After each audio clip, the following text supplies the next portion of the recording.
I'm Alan Taylor. My buddy Scott Duffy and I are in search of the best burger in America. Each month we visit a new city to try some of the top restaurants, pubs, and brew houses while sitting down for a candid conversation with some of the top entrepreneurs, athletes, entertainers, and celebrities. I don't know about you, but I love talking business over a burger. Welcome to Business and Burgers. Being that Scott and I are both former surf bums, we head south to another killer beach town, Oceanside, California. We try out some more outrageously good burgers at the local tap house and kitchen, also known as LTH. We couldn't be happier that our pal Myles Kovacs joins us. Myles is the president and co-founder of Dub Magazine, which is topping the charts in the automotive lifestyle scene. Myles is a self-made man and millionaire. In fact, you may have seen him on ABC's Secret Millionaire. He shares with us how he turned his hardships of growing up in East LA into the character he needed to become the catalyst for change for the betterment of companies and communities alike. I'm so psyched to have you here because, again, the first time I heard about Myles was that TEDx talk. There was a lot of pain there. Yeah. Can you take us back to that talk? Well, you know, it was the first time I actually spoke in front of my parents. So that was really difficult to be vulnerable in front of your own parents, wow. Right? Especially parents that push you to be tough your whole life. So to be vulnerable in front of them was very difficult. And then driving through my old neighborhood and stuff, I mean, it was tough. And you grew up in East LA. Yep. Tell us about kind of how you grew up. Seeing all the gangs and the drug dealers and all that stuff, and just kind of how everybody's so pissed off, you know, and that's what makes it tough. So you become really hard. You know, no emotion. I'm writing a book right now, and I realize I never seen my parents hug or hold hands or kiss in my whole life. Wow. Till this day. I think a lot of that was just kind of reprogramming myself to be vulnerable and to be okay with whatever happened to me, whatever I saw, whatever, you know, things that really affected my life. There's only two outcomes, you know, when negative things happen. We become either bitter or we become better. I was bitter for so long. Once I realized I wanted to be better, my life changed. Did you tell us about your school experience? I barely graduated high school, got kicked out of school. Going to school was probably one of the worst times of my life because they're reminding me of how stupid I was, right? Yeah, but see, that's the funny thing, because the Myles that I know is the magazine publisher of Dub Magazine and deals with the biggest companies in the world, the auto industry. This lifestyle magazine is iconic. It's so ironic to hear you talking about having struggles reading and things like that when you're the publisher of this incredibly successful magazine. How did you teach yourself to read? What I tell people is follow your passions.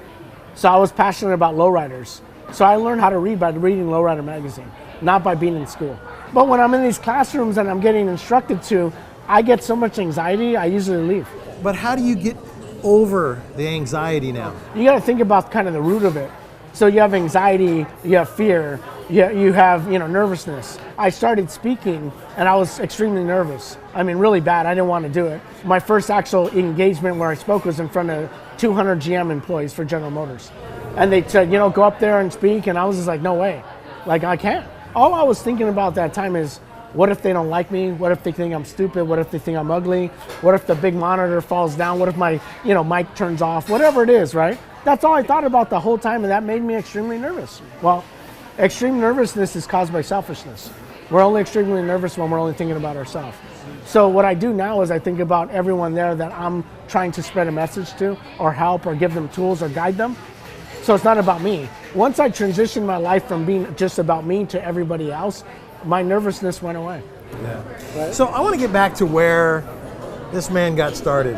I mean, as a delivery driver for a wheel company to one of the most iconic lifestyle brands, Dub Magazine. You know, I mean, got kicked out of high school, went to continuation school, and then I went to a local rim store and started working as a delivery driver, making minimum wage. But one thing my dad told me, and this is probably the only great advice he told me, right? He said, if you're gonna go work at McDonald's, be the best McDonald's worker. You're gonna go work in a warehouse, be the best warehouse worker. Thanks, Pop, right? Big aspirations for me, man. I remember that, and I said, you know what? I'm gonna be the best driver. I'm gonna go and pack more tires, more rims in there, get done faster and everything else, right? And that was my goal. The phones would ring, and at the time we were advertising like Lowrider and all trucking and all these magazines, but they wouldn't sell out of state sales. So they'd be calling from Texas, Louisiana, and they would hang up. The people that worked there would be upset, like, we don't sell there. And I'm like, hey, we should try to sell there. So I actually went from the delivery driver to setting up mail order for them. And it was because I saw that there was a need. And I took that from 0 a month to 200,000 a month in sales by myself. I ordered the stuff, packed the stuff, did the Western Union, everything. So I cut my teeth on Business 101 right there when I was 16 years old. How you doing, guys? Look at this. Oh, look at that. Burgers here. Nice. It's amazing. Oh, brother. Amazing. Tell me what we got here. So we have our 60-40 burger. It's 60% beef, 40% chorizo. Nice. It's topped with fresh guacamole. It's got some charred queso blanco on top and fried fritas, which are like fried potatoes on top. And it's topped with a sunny side egg. So first of all, I have never had chorizo in a burger. You're gonna love it. Super fired up about that. I've never had an egg on the burger. You're Have gonna you had an love egg it. on the burger? I've had an egg on a burger, yes. I've never had an egg on the burger. Where have you been? I always put egg on my burgers. Oh my It's the only gosh. way to eat it. All right, well this looks unbelievable, and I can't wait to dig in. Chef, you knocked it out of the park, man. Enjoy, guys. Beautiful. Time to eat. Time to eat. I love a place where the burgers are designed by a courageous and passionate chef. This burger is unbelievable. Chef Daniel brings a whole new meaning to the word hamburger. Like Myles, owner of local tap house and kitchen Gabe Hogan is concerned with the betterment of the community, donating to multiple local charities while supporting the local culture. LTH is a place to celebrate, relax, or just have your spirits lifted with their insanely creative, eclectic menu, including delicious cocktails and, of course, beer on tap, and lots of it. I want to go back to Dub. And what was the inspiration for starting Dub magazine? You know, the inspiration for starting Dub was really just to make car culture socially acceptable. You know, because it's kind of street, and, you know, people thought, oh, if you had chrome rims on your car, you're either a drug dealer or a pimp, or, you know. And this is 17 years ago? This was 17 years ago. So, I mean, it evolved, you know, and then the market evolved, and the whole rim culture become so popular. I mean, they have 22, 23-inch wheel stock on the manufactured vehicles. A lot of the celebrities with Dub Magazine, they made it cool. When people think of Dub Magazine, they don't think of me and my partners. They think of like Tony Hawk and Snoop and Shaq, and they think about those people. So, I mean, what's been awesome is just we gave people a forum and a platform to show off. Because before Dub Magazine, what was there, 5 seconds outside the club when they're driving away in their Lamborghini? So it gave them a safe platform to show off, and it also educated the consumers on what they were doing and how much it cost. So, Myles, when you first started Dub Magazine, obviously you knew at some point you were going to have to deal with the big three, the big auto manufacturers. Where did you draw from to go and stand in front of these guys? I was so eager to go to learn from them. So let me see what these guys are all about. Let me learn their lingo. Let me figure out what they do, and let me figure out how I could benefit from them and how they could benefit from me.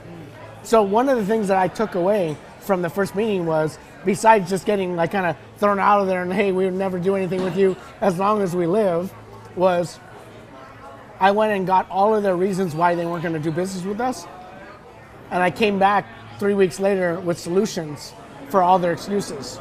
Right. Then I went back. They gave me more excuses, and I came back with solutions. So I went back and forth with solutions to every excuse until they had none. Then they had to do business with us. Right, where most people, they hear the no's, Yeah. right? They hear all these, and you didn't even call them no's. Yeah, absolutely. You call them excuses. Yeah. And they hear the excuses, and then they go away. Yes. And so it sounds like you almost like thrive on the excuses. You know, I'm a problem solver. So I thrived on going in there and working a way or an angle for them to understand. These guys were all white, 60, 70, 80, 50-year-old men, right? And I'm talking to them saying, hey, aren't you passionate about Snoop Dogg? You know what I mean? They're like, who the hell is that? You know? Let me ask my grandkids, right? So I got that all the time, and it was just like there was no emotion or no passion for Snoop from these particular people. So I'm like, okay, how do I evoke their emotion? And then I would talk to them about them and said, imagine James Dean going on stage or going on a TV show or this movie driving your car. How would that make you feel? I'd be on fire.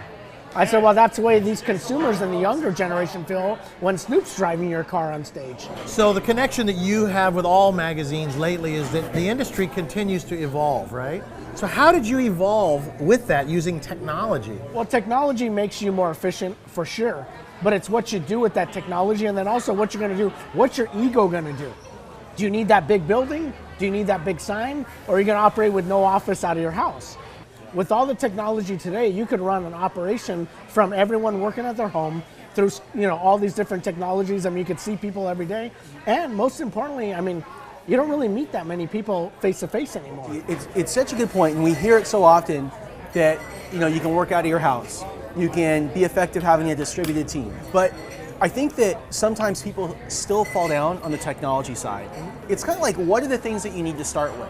You need to start with a basic office suite of tools like Word and Excel and 365 that everybody on the team is able to use, so you're all operating from the same thing. I think when everyone's using the same tools and technologies, it just makes doing business that much easier. Yeah. Everything's talking to each other, Well, it does, and then also too, if there is an issue, multiple team members could help. That's right. Right, and that's the beautiful thing. And you don't have to be a technology expert, you don't have to be an IT person or anything like that, but you're right. So you talked about climbing Mount Everest, and I thought I had an amazing metaphor that came from that experience. Can you share that? Everyone around me, like, in the hood, in the streets, all that stuff, people, my family, they're all like backpacks. The big mistake I see with a lot of entrepreneurs is, I want to stay grounded, I need to take everybody with me. The only people you need to be around you are the people that make you better, not the people that make you bitter. So I had to get rid of all the bitter backpacks, but before I climbed, I took them all off. And I said, look, I'll be right back. Climbed it, and then came back and I said, here, this is how I climbed it. Not one of them wanted to climb. So I felt bad, I was upset. And I'm going in there like, just, you need to do this, I realized at that point, that was kind of a turning point in my life. You can't change people. And you can't get people to do what they don't want to do. That's it. So what I do now is I try to find people that are at that tipping point of change and that people that want it. Most people are looking for a quick fix. So they don't want a solution. They don't want to fix it. They just want money. They want, like this Band-Aid, right? Right. So I get asked constantly for money, but I don't give money, I give solutions. And to me, that was significant because as I sat there, I had a, 8,000 square foot house, 15 cars, Lambos, Ferraris, everything. And I was the most miserable. So at that point I said, okay, I'm no longer gonna live half full or half empty like a glass. I'm gonna right size my life. I'm gonna get a smaller glass and it's gonna be oozing out with joy. So I went from a almost 8,000 square foot house to a 652 square foot house. And I've never been happier in my whole life. Is that where you are now? That's where I am, but I have a view. I got a view, killer view, yeah. But the reality of it is when you could prove that you could go in there to the bare essentials and you could be happy, one of the most kind of satisfying things for me, and it gave me just ultra confidence, is knowing that I'm the same person whether I walk out of an 8,000 square foot house or a 652 square foot house. That's power. So before we get done with our burgers, we're looking for a little advice for folks from your perspective, advice on, I want to be an entrepreneur. Give me some advice. If you want to be an entrepreneur, you need to be an expert at your field. Like, you got to really know who your customer is, right? And I see a lot of people that don't understand that. They're not prepared. So be an expert at whatever field you're in and be willing to change directions constantly. And it's sad because I watch so many MBA business school guys come out and they're like, well, the map was telling me to turn left, but there's a wall there. So I hit the wall. It's like, dude, come on, man. When the map's telling you to go somewhere and there's nothing there, you got to find another map, right? You have to be able to use your common sense or intuition, and that's the only reason why I've been successful. I'm a street smart kid. Intuition, common sense, they don't teach you that at Harvard, Yale, MIT, UCLA, or whatever it is. So I told myself, and I tell all the street kids in the world, if you educate yourself, not necessarily just in school, you'll be smarter than everybody in the world. So with all of these lessons that you've learned, right, and everything you've shared today, my question is, if you were looking back and talking to yourself like when you were 20, and you got to tell yourself one thing, one piece of advice, what would it be? If I had to tell the young Myles something, I would tell young Myles, learn to love yourself and learn to laugh at yourself. Those two things changed my life. Who's your hero? You're my hero. You're my hero too, right? And this chorizo in this burger is my hero, okay? I've never had chorizo in a burger before. It was good, Yeah, right? This is really good. Myles, you've been the best, brother. Really appreciate you being here with us. And you're a guy that I've enjoyed watching grow. because no matter what, you're a hard-working guy, and I've enjoyed being in the trenches with you. So thanks for Likewise. being a good example to me, to my kids. And is there any advice for me? From two successful guys. Eat less of that burger and less bread. That's not going to work.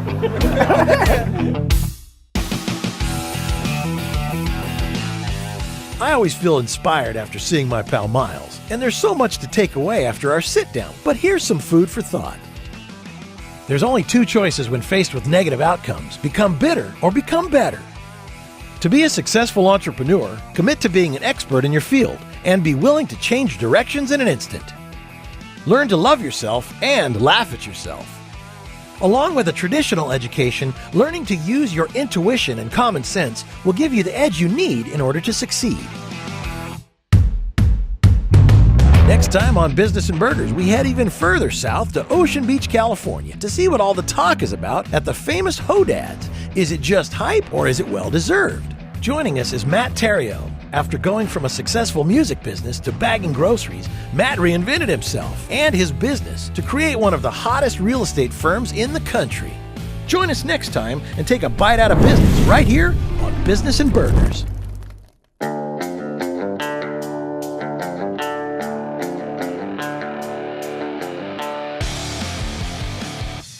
Check out more episodes of Business and Burgers and our B&B blog at our website, businessandburgers.com. Also, don't forget to visit our Business and Burgers Facebook page and give us a big thumbs up. Join us each Wednesday for an all-new Business and Burgers presented by Microsoft, where we get to the meat of a successful business.